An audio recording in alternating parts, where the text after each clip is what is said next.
Hello everyone, today is part 2 of MCQ practice based on practical knowledge. So let's start. So the question is, before administering the medicine to a patient, a nurse check the prescriptions. See, इसमें बोला है कि जब हम कोई भी medicine patient को administer करेंगे तो लाइक कितना मिनिमम चेक होना चाहिए बिफोर एडमिनिस्ट्रिंग सो दैट कोई भी एरर ना हो पेशेंट को। ठीक है ना, कोई भी एरर मेडिसिन ना पेशेंट को जाए। तो देखो, एटलीस्ट जो है 3 सेफ्टी चेक होना चाहिए। लाइक जो फर्स्ट चेक होगा that is when medicine read and remove from the covered. उन्होंने प्रिस्क्रिप्शन दे दिया डॉक्टर्स ने एंड लाइक वी रिमूव, हमने रीड किया, देन हम कवर्ड से लेके आएंगे तो एक बार उस टाइम हमें मेडिसिन का लेवल पूरा पढ़ना है कि कौन सी मेडिसिन है, उसकी एक्सपायरी डेट क्या है। ठीक है ना, उसके बाद at the time of preparing भी हमें फिर से पढ़ना है कि फिर से लाइक हम लाइक मिक्सअप तो नहीं कर दिया, कोई और मेडिसिन तो लेके नहीं आ रहे, तो एक वहां पे हमें सेकंड टाइम पढ़ना है। ओके, विथ एक्सपायरी डेट भी चेक करना है आपको। And third, like before giving to the patient, so at least 3 safety check होना चाहिए बिफोर एडमिनिस्ट्रिंग। से रिलेटेड और भी क्वेश्चन है कि like before giving medicine to patient use identifies. Like हम पेशेंट को मेडिसिन देने जाते हैं तो हमें कौन कौन से आइडेंटिफाइज यूज करना है, कैसे हमें कंफर्म करना है कि हाँ हम राइट पेशेंट को ही दे रहे हैं। तो देखो, सबसे पहले पेशेंट का कोई भी नेम बैंड होगा या फिर नेम लगा होगा उसके बेड साइड चार्ट वगैरह पे, तो हमें वहां से कंफर्म करना फर्स्ट आइडेंटिटी। तो हमने पेशेंट का नेम आइडेंटिफाई कर लिया, बट एक क्यूबिकल में 6 पेशेंट है, तो हो सकता है कि 2 पेशेंट का नेम सेम सेम हो, तो वहां पे हम लाइक गलत कर सकते हैं ना, उस पेशेंट का इस पेशेंट को दे सकते हैं। तो नेम बैंड के साथ साथ हमें कुछ लाइक नंबर भी हमें क्लैरिफाई करना है, कंफर्म करना है। लेट सपोज हर हॉस्पिटल का ना एक डिफरेंट नंबर होता है, लाइक यूएचआईडी, सारे पेशेंट का जो यूएचआईडी नंबर होता है ना वो डिफरेंट होता है, या फिर सीआर नंबर हो गया, कोई भी नंबर होता है, उससे भी हमें कंफर्म करना है। तो नेम बैंड हो गया, नेम हो गया, प्लस कोई भी यूनिक नंबर हो गया जो हॉस्पिटल का होता है, आइडेंटिफिकेशन नंबर। देन थर्ड, हम पेशेंट से भी पूछ सकते हैं कि आपका नाम क्या है, बट ये लाइक उतना ये कभी कभी पॉसिबल नहीं होता है। लेट सपोज आप न्यूरो डिपार्टमेंट में पोस्टेड हो, या फिर पेशेंट अनकॉन्शियस है ना, तो या फिर आईसीयू है, वहां पे अनकॉन्शियस पेशेंट है, तो वहां पे आप पेशेंट से नेम कंफर्म नहीं कर सकते हो। तो ये name band and identification number ज्यादा मोस्ट इंपॉर्टेंट है, ये आपको एटलीस्ट कंफर्म करना है। Okay, so the second question is, what is the nurses responsibility in an unusual situation when she administers wrong medicine orally. Let suppose आपने कोई भी, आपको कुछ और मेडिसिन देना था, आपने कोई और मेडिसिन ओरली दे दिया, तो यहाँ पे आपकी क्या ड्यूटी है? क्या आपको कीप इट सीक्रेट, सीक्रेट रखना है? Inform to nurses incharge in the next day. जो नर्स इंचार्जेस होती है ना सारे वार्ड्स में या आईसीयूज में पोस्टेड, उनको हमें नेक्स्ट डे इन्फॉर्म करने हैं। या ask the patient to vomit out, it out मतलब वॉमिट करना है immediately and inform to the doctor, and doctor को इन्फॉर्म करना है, या फिर write in the report book. तो देखो, सीक्रेट तो नहीं रखना, क्योंकि उस मेडिसिन का साइड इफेक्ट हो सकता है, कुछ भी कॉम्प्लिकेशंस हो सकता है, तो हमें सीक्रेट नहीं रखना चाहिए। Then second is inform to nurses in charge in the next days. तो देखो, आज आपने मेडिसिन दिया, उसके आधे घंटे 1 घंटे के बाद उसका इफेक्ट हो जाएगा, ओरल दिया हमने तो नेक्स्ट डे बताने का कोई सेंस नहीं है, तो ये भी गलत है, ये भी गलत है। थर्ड बोला है कि ask the patient to vomit it out immediately and inform to the doctor. तो ये सही है कि पेशेंट को हम बोलेंगे कि अगर आप वॉमिट कर सकते हो तो वॉमिट कर दो, बट हमें दिस इज मोर इम्पोर्टेंट, हमें डॉक्टर को इन्फॉर्म करना है, सो दैट अगर उसका कोई भी एंटीडोट्स वगैरह है तो हम वो दे सकते हैं, सो दैट उस ड्रग का कोई इफेक्ट ना हो। ओके, इसने बोला कि right in the report book. तो रिपोर्ट बुक में नहीं लिखते, बट हाँ हम एक इंसिडेंट बुक होती है, उस बुक में लिखते हैं कि क्या क्या इंसिडेंट हो गया था, तो इंसिडेंट बुक में लिख सकते हैं। रिपोर्ट बुक में लिखना लाइक इज नॉट यूजफुल। ठीक है, तो इसके अकॉर्डिंग जो आंसर होगा वो सी होगा। मेन है कि हमें डॉक्टर को इन्फॉर्म करना है इमीडिएटली, सो दैट कुछ भी उसका एंटीडोट्स वगैरह है वो हम दे सकते हैं। ओके, एंड लाइक इससे रिलेटेड और भी क्वेश्चन है कि like roots of drug administration, and इससे क्वेश्चंस आते हैं, लाइक डिग्रीज पूछ लेते हैं, ओरल कैसे, वो पेरेंटल कहाँ पे, पेरेंटल में डिफरेंट डिफरेंट रूट्स होते हैं, वो कैसे देते हैं वगैरह वगैरह। तो वो मैंने थोड़ा सा आपको बता दिया कि एंट्रल में क्या होता है, 2 रूट्स होते हैं, या तो एंट्रल के थ्रू दे सकते हैं या हम पेरेंट्रल के थ्रू दे सकते हैं। सो एंट्रल बेसिकली क्या है, एंट्रल मतलब जो डाइजेस्टिव ट्रैक्ट के थ्रू जाए, एंट्रल मतलब एंट्रल के थ्रू जाए, डाइजेस्टिव ट्रैक्ट के थ्रू जाए।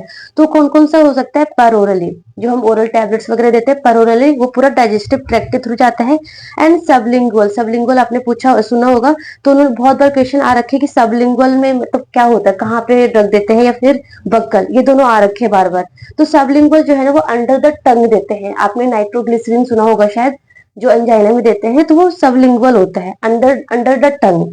एंड बक्कल में क्या होता है, बिटवीन चिक एंड गम्स के बीच में देते हैं। तो ये दोनों का बीच में डिफरेंशिएशन है। एंड पर रेक्टल भी होता है, जो हम रेक्टल के थ्रू देते हैं, रेक्टम के थ्रू देते हैं। ओके, बट जो सबलिंगुअल एंड बक्कल है ना, इसमें सबसे फास्टेस्ट एब्जॉर्प्शन होता है, क्योंकि वो डायरेक्ट मिकोजा के थ्रू डायरेक्ट ब्लड स्ट्रीम में चला जाता है, तो सबसे फास्टेस्ट जो है एब्जॉर्प्शन होता है इन दोनों में।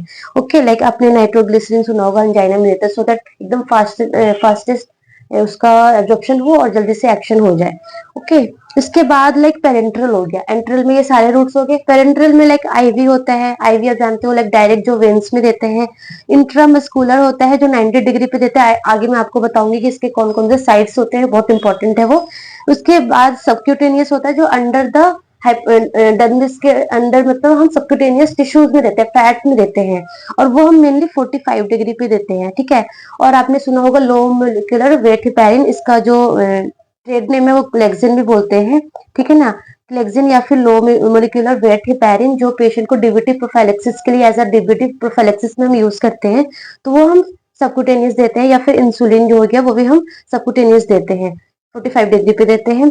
इंट्राडर्मल जो है वो अप टू 15 डिग्री पे देते हैं। तो जो भी लाइक हम टेस्ट डोज देते हैं पेशेंट को, या फिर ट्यूबरक्यूलिन टेस्ट सुना होगा आपने, वो हम आईवी देते हैं, इंट्राडर्मल देते हैं। ओके, आईएम में लाइक मेनली जो वैक्सीन जितने होते हैं ना, वो मोस्टली मैंने आपको वैक्सीन वाले में बता रखे थे कि कौन कौन से वैक्सीन आईएम के थ्रू देते हैं ना। एंड कुछ ड्रग्स भी जो है वो आईएम के थ्रू देते हैं। प्लस इंट्रा आर्टेरियल मतलब आर्टरी में देते हैं डायरेक्ट। कुछ कीमोथेरेपी होती है वो इंट्रा आर्टेरियल देते हैं। इंट्राथीकल, ये सारा डिफरेंशिएशन आप याद रख रहे, क्योंकि पूछ लेते हैं वन लाइनर में, लाइक प्री में क्वेश्चन पूछ सकते हैं इससे। इंट्राथीकल में क्या है, वो स्पाइनल कैविटी में देते हैं। थीकल, इंट्राथीकल मतलब डायरेक्ट स्पाइनल कैविटी में देते हैं। देखो, इंट्रा ऑसियस जो है वो इनटू बोन मैरो देते हैं। एंड इंट्रा आर्टिकुलर जो है ना, वो जॉइंट कैविटी के बीच में देते हैं। ठीक है ना, तो मेनली ये intra arterial, intrathecal, intra osseous, intra articular, इनके बीच का डिफरेंस आप अच्छे से याद रखना। ये पूछते हैं वन लाइनर में, ये आ जाता है। ठीक है ना, एंड लोग लाइक कंफ्यूज हो जाते हैं।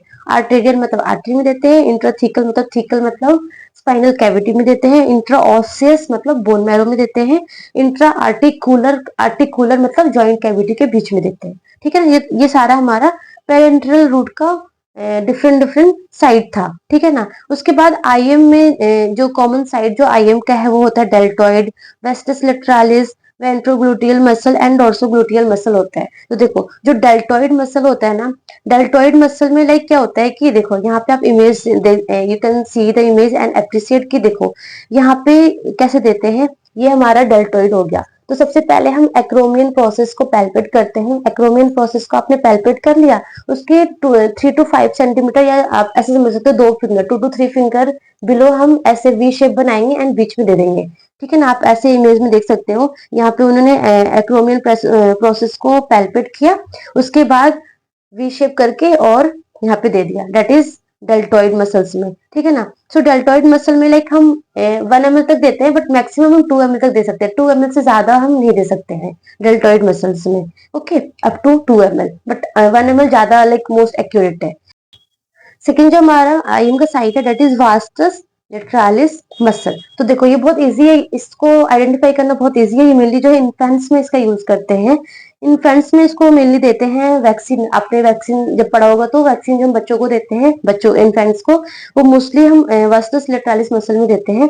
तो ये देखो कैसे देते हैं। सबसे पहले ये थाई होता है बच्चे का, तो वहां पे हम ग्रेटर ट्रोकेंटर फील करते हैं, एंड नीचे जो नी जॉइंट पे लेटरल फिमोरल कॉन्डाइल या फिर सिंपल नी जॉइंट है ना, उसमें हम उसको 3 पार्ट में डिवाइड कर देते हैं। ठीक है ना, एंड जो बीच वाला मिडल वाला होता है ना, मिडल वाले पार्ट में दे देते हैं आउटर आउटर आउटर क्वाड्रेंट में एंड मिडल पार्ट में। ठीक है ना, as you can see in the picture, 3 parts में डिवाइड कर दिया, मिडल वाले पार्ट में, आउटर क्वाड्रेंट में, that is vastus lateralis muscle. And mostly जो है वो बच्चों में देते हैं, इन्फेंट्स में देते हैं। ओके, एंड लाइक आप अप टू 3 ml तक दे सकते हैं, बट बच्चों में मोस्टली 1 ml देते हैं। 1 ml हम इन्फेंट में देते हैं।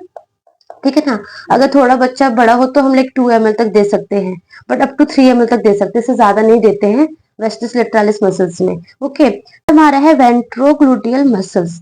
सो वेंट्रोग्लूटियल मसल ना, this is the best site for adult, है ना। लाइक डोर्सोग्लूटियल साइट से भी अच्छा साइट किया है, क्योंकि डोर्सोग्लूटियल जो मसल्स का जो साइट होता है ना, उसमें सियाटिक नर्व डैमेज होने के चांसेस बहुत ज्यादा होते हैं, तो हम मोस्ट प्रेफर करते हैं वेंट्रोग्लूटियल मसल्स को।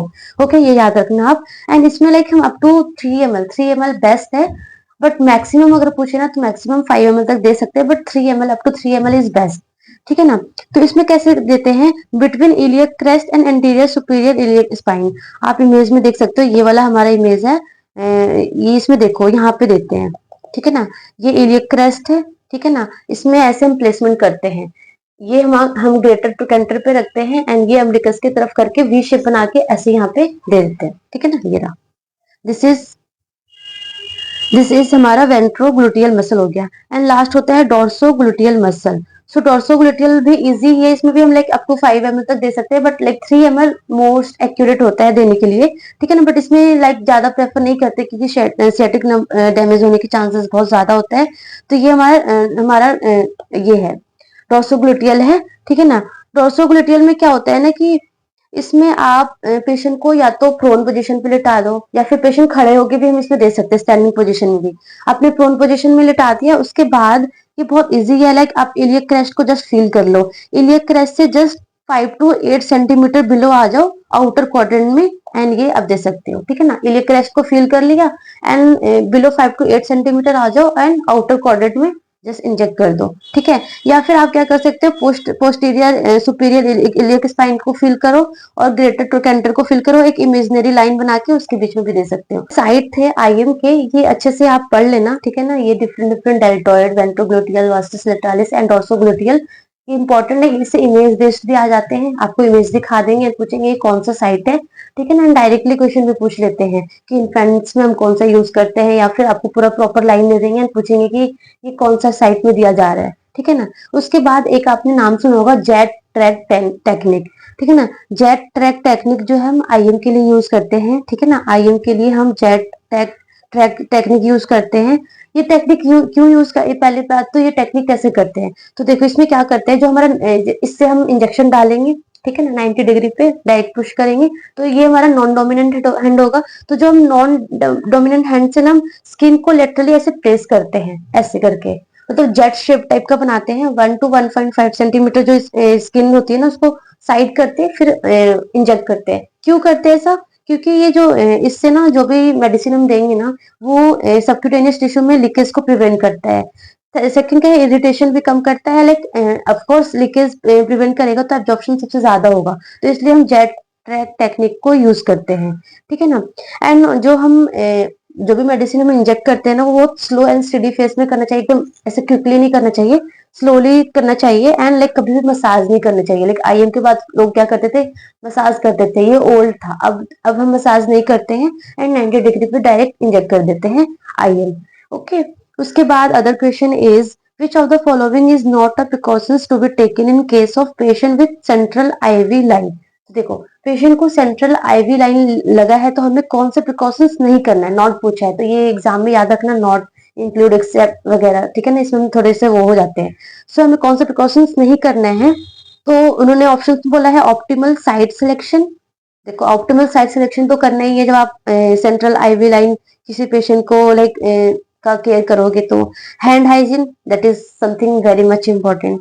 Changing line everyday and skin antisepsis, skin antisepsis भी करना है, एंड चेंजिंग लाइन एवरीडे। तो देखो, सेंट्रल लाइन है, सेंट्रल लाइन को हम डेली चेंज क्यों करेंगे, तो लाइक इसका जो मेन जो हम चेंज करने का जो ड्यूरेशन होता है, लाइक 14 डेज, आफ्टर 14 डेज करते हैं, या फिर अगर पेशेंट को फीवर हो गया, कुछ भी लाइक इन्फेक्शन हो गए, सेप्सिस हो गए, तो हम चेंज करते हैं। ऐसे सेंट्रल लाइन डेली चेंज करने का कोई सेंस नहीं है।